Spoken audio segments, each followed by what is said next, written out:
A few exercises ago, we talked about how to write the ear and eist endings, like lazier and laziest.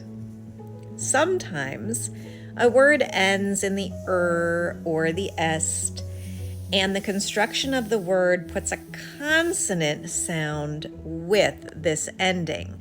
These need to be written a little bit differently. So an example is the word rubberier.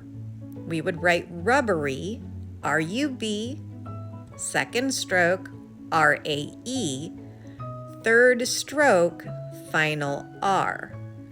If it was rubberiest, it would be rub, re, third stroke, final asterisk S.